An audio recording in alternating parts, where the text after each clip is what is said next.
Hi Gemini, kamusta ka? Tignan natin kung ano yung mensahe para sa'yo ngayong 2026. Cleanse lang tayo ng ating space. Yan. So matagal-tagal din tayo dito hindi nakapag-video ng individual reading para sa'yo. So ano lang, mas naging active lang ako sa Facebook. Medyo naglaylo ako dito sa YouTube. So, kung hindi po kayo maka-resonate dito sa reading, feeling off yung reading na to o yung energies, pwede nyo pong panoorin yung sun, moon, and rising ninyo, yung big three ninyo. Doon kayo mag-focus. Okay? Wag lang sa sun sign. Check nyo din yung moon at saka yung rising ninyo. Kasi mas madalas, or sabihin natin, kung kayo ay nanonood ng mga readings, lagi nyo lang tinitignan yung inyong sun sign. Tapos, masabi nyo, hindi talaga kayo nakaka-resonate, ganyan, or napakadalang. So, try nyo pong tingnan yung inyong other signs. At kung hindi pa po kayo nakasubscribe dito sa ating channel, please subscribe and pa-hit na din ang bell button para lagi po kayong updated every time na meron tayong uploads. At kung gusto mo naman na mag-avail ng ating readings, ng ating rituals, ng ating, yung ating mga Tiars products. We have Tiars Afero Manifesto. Perfect po ito sa mga mahilig mag-journal. Yan, para sa inyong mga manifestations, sa inyong mga wishes. Perfect din yan para sa mga nagnenegosyo. Or basta may tina-target kayo. Oo. Ayan po, okay na okay yan para sa inyo. Meron tayo ditong Tiars EEA necklace at meron tayo ditong Tiars bracelet. Pangontra po yan sa kulam sa barang sa sumpa sa mga nag-evil eye po sa inyo. Saan pa? Sa mga naiinggit, pang ngontra din po yan sa malakihang aksidente. So kung meron kayong mga sasakyan, ayan, perfect yan. Lalo na itong ating EEA necklace. Pampaswerte po yan sa love life, sa career, sa travel, sa health, sa business. Ayan po. Kaya kung interesado kayo, 100% yung inyong tiwala, mag-message na lang po kayo directly doon sa link na nandiyan sa description box. Yung link ng ating Facebook page, Tarot Intentions by Aliana Ray. So, mas maganda na yun na lang mismo yung i-click ninyo yung link kasi madami nang gagaya sa atin, no? Pero makikita nyo naman kung sino yung legit, okay?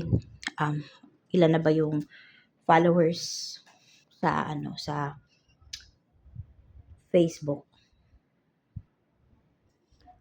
So, ayan po, meron na tayo 121,000 followers dito sa Facebook page. Ayan. So, ito yung titingnan ninyo na info. Ayan o, na bio. Nandyan. Nakalink yung main channel. Ito yon. Tapos yung second channel sa YouTube. Ayan po. Ayan. So, one day ago yung last update ko. Kaya kung interesado po kayo, message po kayo directly. Tingnan natin. So, may WhatsApp na nga din pala ako. Ilalagay ko na din dyan sa link. No? Pero wag kayong mag-call ng alanganing oras. Or wag na kayo mag-call. Mag-chat na lang kayo talaga. Ayan, ang dami na nating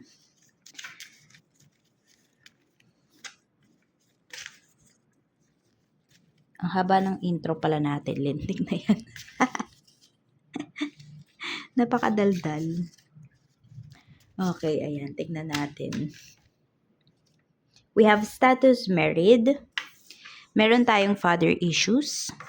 May tutol. Tutol ba yung father mo kung ikaw ay magpapakasal? Ayan, tutol yung father mo doon sa person mo. We have also cheating. Okay, so, ayan. So, meron dito, pwedeng hindi lang yung father mo, tutol na yung family mo doon sa napangasawa mo, sa asawa mo kasi nag-cheat. Ayan. Meron tayo ditong Japan. We have beauty salon.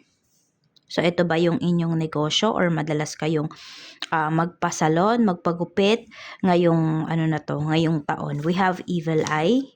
So, kung kayo po ay may negosyo, ayan, lalo na yung iba sa inyo, salon yung inyong negosyo, may nag-i-evil eye po. Siguro iniisip ng mga nakakakilala sa'yo na mayaman na yung si Gemini. Hindi niya na yung kailangan ng negosyo. Or kailangan na mawala yung negosyo ni Gemini para hindi na siya yumaman pa. May mga tao po na nag-iisip at nagsasabi ng ganyan. We have new business. So may makakapagbukas din dito ng bagong negosyo. For some of you, kung meron na kayong current negosyo, ito po ay other business. So maging other source of income nyo ito. At ito pala yung mga na-pick up ko through my meditation. So nauna ko to eh. Dapat yung na-pick up ko through my meditation. Okay? So cheese products for some of you po. Basta may kaugnayan sa cheese, yung negosyo, ayan po, napakataas ng chance na kayo po ay umunlad, ayan. Kaya kung ano man yung naiisip nyo at may kaugnayan yan sa cheese, may cheese na kasama yung business ninyo, perfect po yan sa inyo ngayong taon. Tapos, booming rent place or rental business, okay din po yan sa'yo. Meron kasi dito more on sa place ninyo. So, kung may lupa kayo na nakatenga, Gemini, so ngayong taon na to pwedeng mapagplanuhan, desisyonan po ninyo na ipaayos siya para maging events place. For some of you, meron naman dito pwedeng renta, may magre-renta dyan. So, pwedeng house for rent or yung yung commercial building, ganyan, commercial place yung gagawin ninyo. Kasi, more on sa lugar ninyo, pwede ngayong taon is dinedevelop yung, sabi natin, kalsada. Dinedevelop yung lugar ninyo. Yan. So, hindi naman lahat sa inyo yan. Pero, mayroon po dito. So, yan, mapag-isipan niyo if you have budget. Or pwede, mag-loan kayo sa bank. Yan. Basta, pag-aralan po ninyo yan. Tapos, madalas pagsakit ng tenga. Yung ears po ninyo. So, pwedeng may nabibingi, ganyan. So, pwedeng may infection. So, pa-check nyo po agad ha. Kapag ganyan, parang paulit-ulit siya. Or may oras na pagkasapit ng gabi, ganyan, kapag alas 6 na, sumasakit na yung tenga po ninyo. Or meron nga dito, humihina na yung panrinig ninyo. Hindi nyo naman alam kung bakit. Di pa naman kayo ganun katanda, yung tipong ganyan, para, humina yung inyong panrinig. Kaya po, magpa-check up po kayo. Okay? Huwag nyong babaliwalain yung sakit ng tenga nyo. Tapos, Czech Republic. So, I don't know kung merong nagtatrabaho dyan sa inyo, no, sa Czech Republic. Meron din po is, pwede kayong makareceive ng cheque. Yan. Di ko alam kasi kung ano ba yung narinig ko na yun eh. Kung check lang kasi narinig ko. So, hindi ko alam kung yung bansa nga ba yun or makaka-receive kayo ng cheque. Tapos, balanced diet. Cut the carbohydrates, no? And sugar intake po ninyo. Bawasan nyo. Basta mas more on mag-balance diet kayo. Pero depende kasi kung ano ba yung diet na suwak talaga sa inyo. 'Di ba? Na gumagana sa inyo, na ina-accept ng body nyo. So, yun din, pag-aralan nyo din yun. No, wag lang kayo basta diet. Tignan nyo rin kung ano ba yung effect sa inyo pong katawan. Kaya okay din kung magpunta kayo ng doctor, kung ano ba ang diet na para sa inyo. Tignan na natin.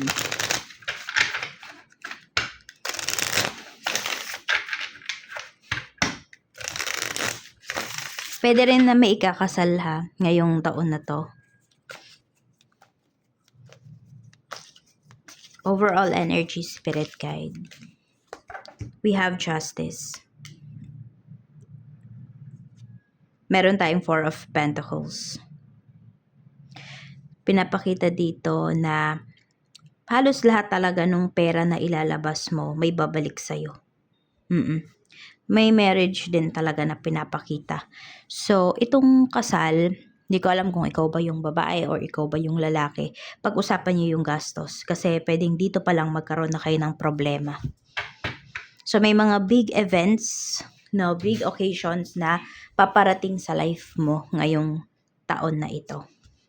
We have Death card, malaking pagbabago nga po talaga ang pinapakita.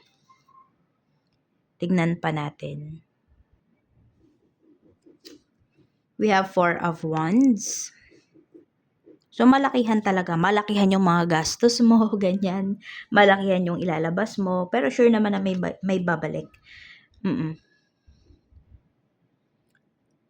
Yung masabi mo na sulit naman talaga yung nilabas mong pera.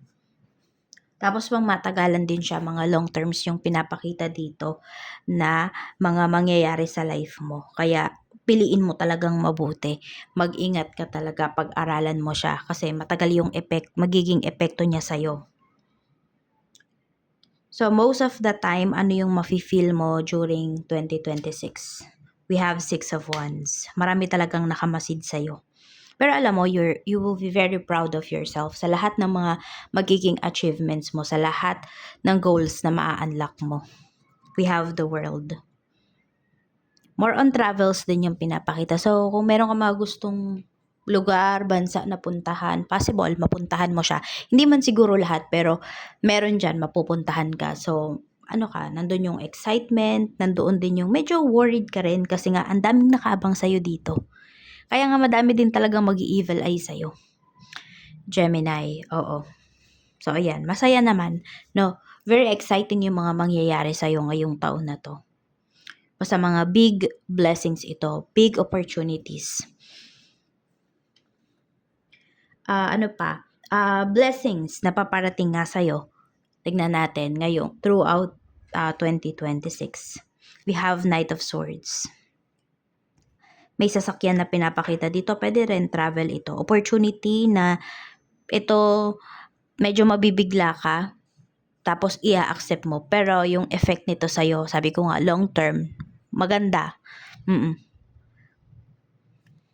We have Page of Cups. So, kung kayo po, ayan, more on ano naman to, may mga favors kayo nahihingin towards sa isang tao or sa mga tao. Maging direct lang daw po kayo para mas mapagbigyan kayo.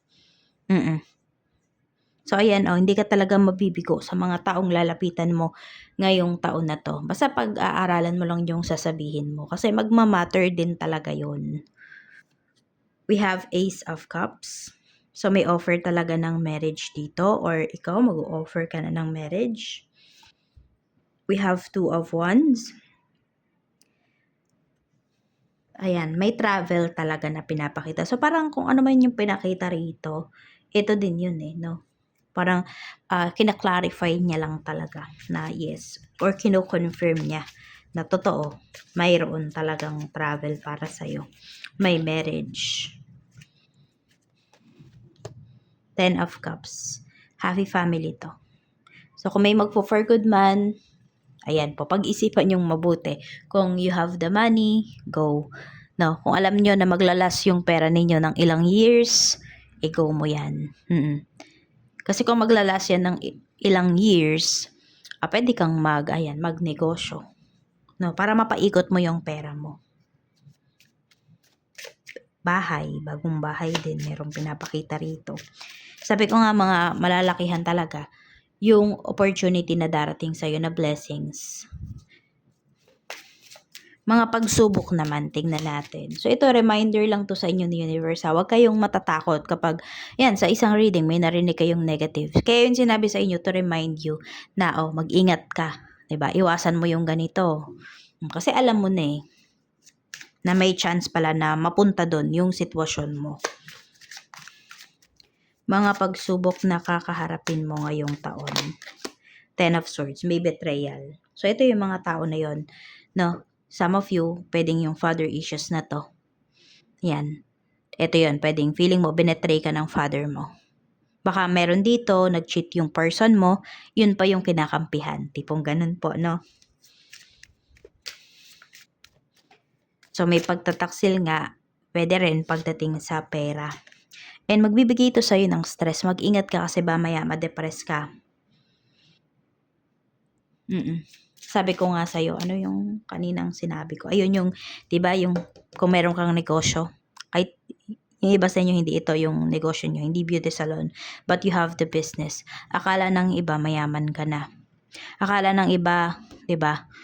Alam mo 'yon, parang forever na yung yaman mo, yung tipong ganyan. So even ito, pwedeng yung isa sa mga family members mo, akala nila, 'di ba, habang buhay mayroon ka. Hindi nila iniisip yung future mo. So ikaw ang mag-isip ng future mo dito. Yan ang may mga magtataksil talaga sa'yo. So be prepared sa mga taong to. Maging mas wise ka. Family mo to. More on, sa family mo manggagaling yan. We have 5 of swords. Puro pagtataksil talaga eh. May mga naninira din sa'yo dito. So, ingatan mo talaga yung pangalan mo ha. Kasi yung reputation mo. Kasi maraming ngang pwedeng mawala din sa'yo. At the same time, sabi ko nga is long term yung effect ng mga mangyayari sa'yo dito. Kaya pag-isipang mabuti. Kumilos ka. Pero yung pagkilos mo na yun, dapat pinag-aralan mo siya. We have the Hermit. May pagtahimik din dito. So, pwedeng mga 3 to 4 months. Yung iba po sa inyo, sobrang tahimik nyo lang. Sabi natin, magstay lang kayo sa bahay, ganyan. Kasi inaayos nyo yung mga problema eh. Kaysa may masabi kayo, ganyan. So, kayo na yung umiiwas dito. Umiiwas pero hindi nagmumukmuk. Umiiwas kayo, pero may mga pinag-aaralan pa rin kayo. 'Di ba? Gumagana pa rin yung mga brain cells ninyo. Tingnan natin. Family. Ayan, tingnan natin. Ace of Wands.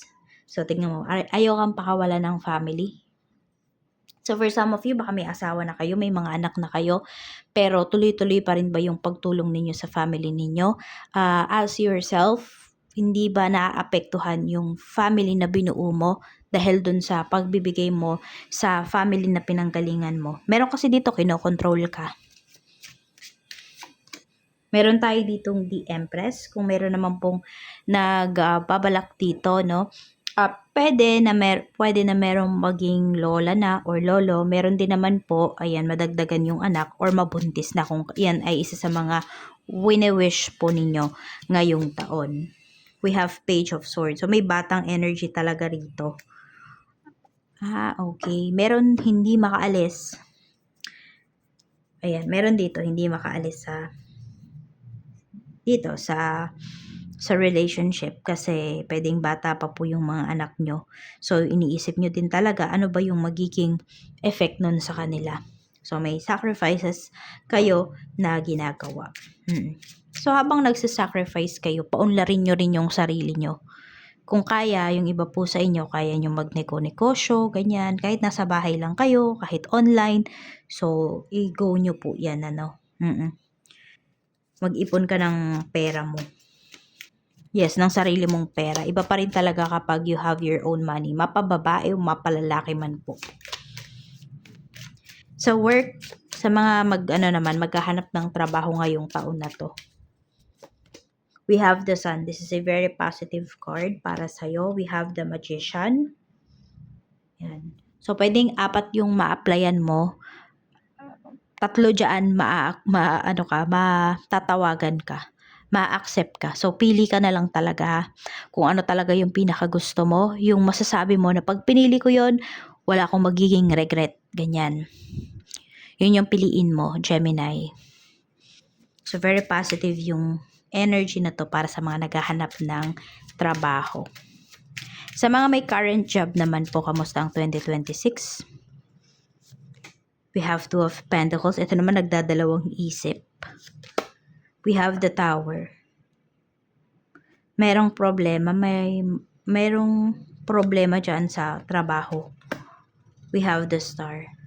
Pero maaayos din naman to eh. Kaya lang makakapagbigay ito sa'yo ng kaisipan na kung lumipat na lang kaya ako ng trabaho. Yung ganyan. So, pinapakita naman dito once na nag-decide po kayo, maganda naman yung kapupuntahan po ninyo. Pwede nga ito na yung dream job ninyo eh, yung ipopursue ninyo next. Pero kasi maaayos pa siya. Sige, worth it ba kung aalis kayo dito sa trabaho? Kung ganyan yung mafe-feel nyo. Let's see. We have the devil. Ayan. So, if feeling mo toxic na din talaga. Sige, sabihin natin maging maayos yung ano na yan, yung issue dito sa work. Pero kasi, ayan no? Kung ano yung sabihin natin, basta may something na may maaayos, pero may something na magi-stay pa rin dyan, na magbibigay sa'yo, some of you, ng depression. So, kung yan yung nafe-feel nyo, 'di ba, naapektuhan na yung inyong mental health, tapos di na kayo nakakapag-function ng maayos, yung para bang base sa gusto ninyo. Pero syempre, you have boss, 'di ba? You have bosses. So, hindi naman talaga 100% kung ano yung gusto nyo magagawa nyo. Pero basta parang nakatungtong kayo sa numero. Lahat ng galaw nyo, binabantayan yung tipong ganyan. So, yan. Kapag gano'n na yung nafe-feel nyo, it's time to move forward. Kasi pwedeng wala ng growth na mangyayari dyan sa trabaho mo. Some of you nga offeran pa kayo dito eh. Offeran kayo ng position, ng mataas na position, offeran kayo dito ng ng salary increase, ganyan. Pero parang alam mo sa sarili mo na hindi na to worth it, ganyan. Sa business naman, sa mga mag-start mag-business ngayong taon, para sa'yo, Gemini, tignan natin. We have King of Pentacles. So, go mo na daw if you have money. If meron ka ng puhunan, go mo na yan, Gemini. So, mas magiging masaya ka pa, mas lalago pa yung kaperahan mo. 9 of Wands. So, muna daw pakawalan yung opportunities. Sa mga may current business naman, kamusta yung 2026 para sa negosyo mo? 5 of Pentacles. Medyo may struggle dito. Yun nga, 'di ba? Kasi may mga tao dito na gusto kang maghirap. May mga tao dito na ini-evil eye ka. So, kontrahin mo yan. We have the High Priestess. Need mong mag-lay low. Need mong maging mysterious. So, kung kayo, kasi meron dito, pwedeng through online yung business nyo, 'di ba? Tapos, nagpo-post kayo ng thank you po sa client ba? 'Di ba? Tapos nilalagay nyo pa kung magkano yung presyo. Yung tipong ganun. So, medyo kayo dun, mag-lay low kayo sa pagpo-post ng ganun. No? Kasi more on pag-advertise nyo ng inyong negosyo. Kaya lang kasi yun nga, may mga naiinggit din talaga at pwede kang tablan ng mga inggit na yun, ng mga evil eye na yun. So, mas maganda na mag-ingat ka. Kung magpo-post ka man, siguro ng mga ganyan, is, kunwari, sa mga groups na sinalihan mo, pwede. Pero yung sabihin natin sa main account mo, ganyan, wag. Oo. Kasi mas madaming nakakakilala sa'yo dun, di ba? So, may evil eye ka ng mga taong naiinggit sa'yo, ng mga friends mo kuno sa Facebook, sa social media accounts mo na naiinggit sa'yo. We have 3 of Wands. Tapos kung nagbabalak din po kayo dito na lumipat ng pwesto, ayan, tignan nyo muna, pakiramdaman nyo muna yung pwesto na lilipatan ninyo kasi baka mamaya doon kayo magkaroon ng problema, mabigat yung energy. Kasi may nagbabantay, tumataas yung aking balahibo doon sa lilipatan po ninyo. Hindi ko alam kung naghahanap ba kayo ngayon, may nahanap na kayo, tignan nyo muna. Para kasing basta medyo nakakatakot yung energy, mabigat yung energy. May something doon sa lugar na yon. Kaya kung makakahanap pa kayo ng iba, maghanap pa kayo. So mas maganda, mas marami kang pamimilian, mas okay. So may struggle dito ha. Kaya mag-iingat sa mga plans sa negosyo, sa mga pinopost, if ever. Sa kaperahan naman, kamusta yung kaperahan mo? Overall kaperahan. We have 8 of Pentacles. So, tuloy-tuloy naman talaga yung pasok ng pera sa'yo ngayong, ngayong taon. Ayan, we have 6 of Cups. So, yung mga akala mo nga, kung merong may utang sa'yo, Gemini, yung akala mo nakalimot na sila sa mga utang nila sa'yo, hindi. Ayan, pwedeng may magbabayad. Sabi natin, maraming magbabayad sa'yo ngayong taon na to. We have 2 of Cups. May mga napanood yan about sa utang, about sa meron dyan parang natauhan, yung na-realize ba na kaya nahihirapan sila sa life kasi 'di ba may pagkakautang sila na hindi nila binabayaran, yung tipong ganyan. So, okay na okay po yung kaperahan mo dito. Ayan. So, mag-ingat ka lang din talaga dun sa mga tao na nakakasalamuha mo, sa mga tao na pinagkakatiwalaan mo. Kasi nga 'di ba mayroon ditong 'di ba madaming magtatraydor sa kaya mag-iingat ka talaga. Check natin ano pa yung mensahe for you. Mensahe pa po natin for Gemini, Sun, Moon, and Rising ngayong 2026. We have 616, we have Sanctuary.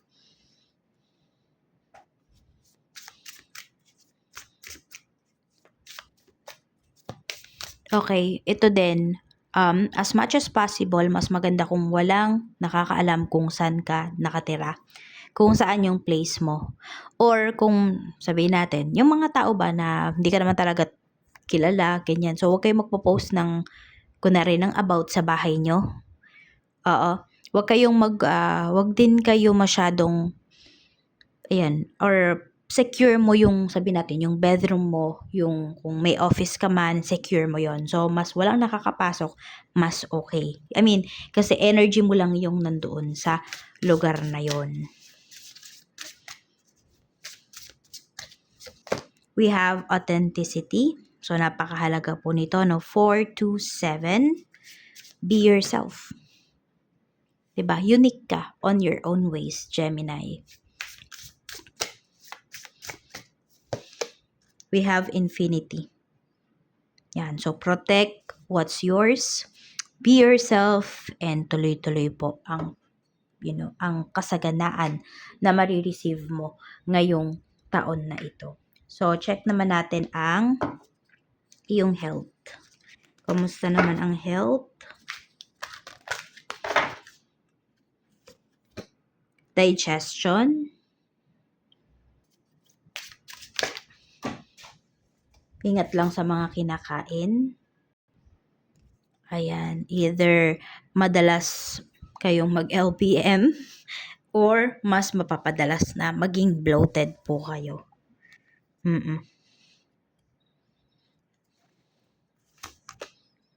We have eyes. Ayan. Ma-activate din, marami po sa inyo, ma-activate yung inyong, third eye chakra. Ngayong ngayong taon. Yes. Mas magiging sensitive kayo. Kaya nga, malalaman nyo din mismo kung may mga nag-i-evil eye po sa inyo. Makakabasa rin kayo ng aura ng tao. Ayan. Spirit message naman for you. Spirit message natin for Gemini. Your spirits and guides are helping manifest your desires. Ayan po. So, maging maging direct ka sa mga gusto mong mangyari ngayong taon na to para yun din yung ibibigay sa ni universe. At alam ng mga guides mo kung saan ka ba nilang part tutulungan. Ayan lang po yung mensahe para sa iyo, Gemini. Maraming salamat. Good luck and congratulations para ngayong 2026. Live your life to the fullest ngayong taon.